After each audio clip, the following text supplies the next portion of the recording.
Jadelle. Sarah, Daisy. Dora. Ashley.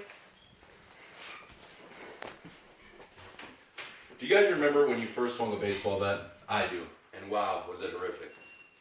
It is 2017, and the baseball swing has been revolutionized by advances in technology. I owe it to the advances in technology that I'm capable of swinging the way I do today. I'm in my second year at Madison College, and I plan on transferring to a Division I program next year. And I've been blessed with opportunities to teach kids across the state of Wisconsin on how to swing the baseball bat correctly. But when we get into the swing of the baseball bat, there are 3 stages. There's 1, a mental approach, 2, a lower half approach, and 3, the hips. So let's begin with our mental approach. Baseball is 90% mental and 10% physical. A hitter should know their opponent better than the opponent knows himself. And as a hitter, myself, I know my tendencies, what works for me and what doesn't work for me. Like, there would be times where I put myself in a position where I know I would be out, and there would be times where I know I'd get on base. And it's a matter of how good you are in that present moment. And when it comes to a mental approach, it's like studying. You want to put yourself in a good study habit, but in this case, you're actually studying the pitcher and studying to see what you might get when you're hitting. So let's say if a pitcher has thrown you 3 fastballs, you're going to expect the 4th one to be a fastball again. Like, small things like that can put you in an advantage as a hitter and put you in a good position to succeed. In viewing how a mental approach can help you, it really helps you begin your swing confidently. And with a confident swing, it actually helps you and it benefits you to put yourself in a good, It puts yourself in a good position to hit once you get into the batter's box. A strong mental approach gives you a higher chance of succeeding in the batter's box. So let's begin with the lower half.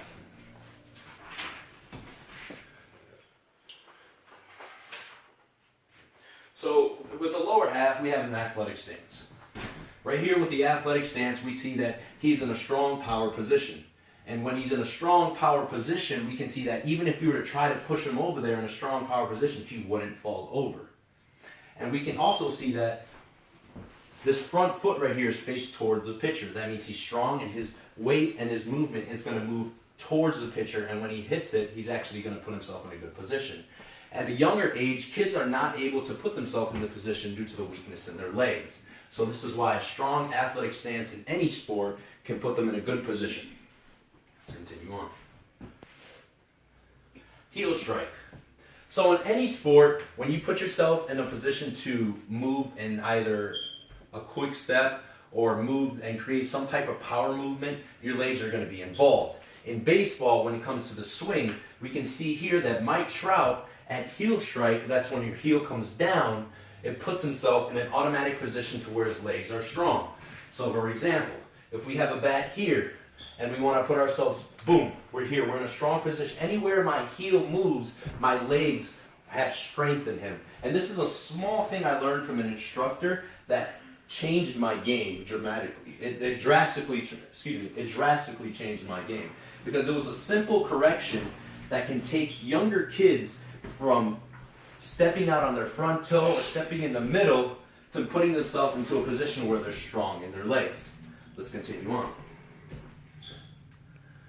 So once you're at heel strike, you have a good mental approach and your hips are in a position to move. We can see here that Jose Bautista, a professional baseball player, is moving his hips forward towards the direction of the baseball. This is another thing we see younger kids do that can be improved upon. Strength in their legs causes strength in the hips. And once the hips are able to clear through the zone, then they're able to potentially swing the bat at a higher velocity due to the strength in their hips.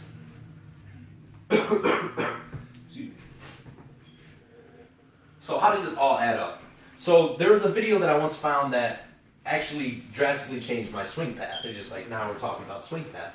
But we're actually trying to implement how the heel, the hips, and the hands are all going to work at the same time. They all work with each other.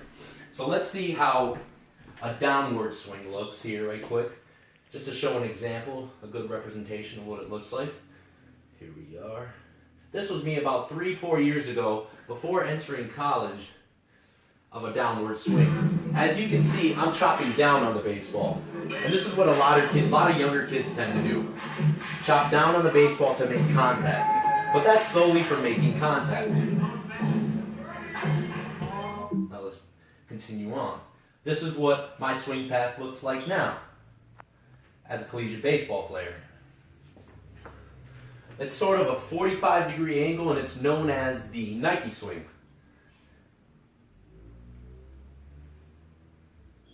As you can see here, I've strengthened my leg at heel contact, hips work through the zone, and I have an upward swing.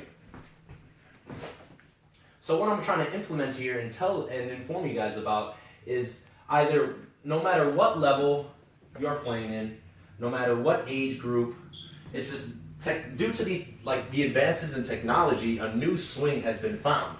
And due to small videos like this or pictures as simple as this have been found to create some type of pattern of swing that people can implement and actually have real success from. So when it comes to starting from even the mental approach, starting from the heel, working up to the hips, and outside through the zone, there's simple things that can be implemented. Like the frisbee drill. The frisbee drill, I could practice everything that I wanted to implement. A frisbee drill that I found on YouTube. And like I said, advances in technology, that simple drill that you can find online that can change the way you play the game. And to wrap it up, in conclusion, I believe it's all about mental approach. If you're strong mentally, then no one can stop you. Thank you for listening.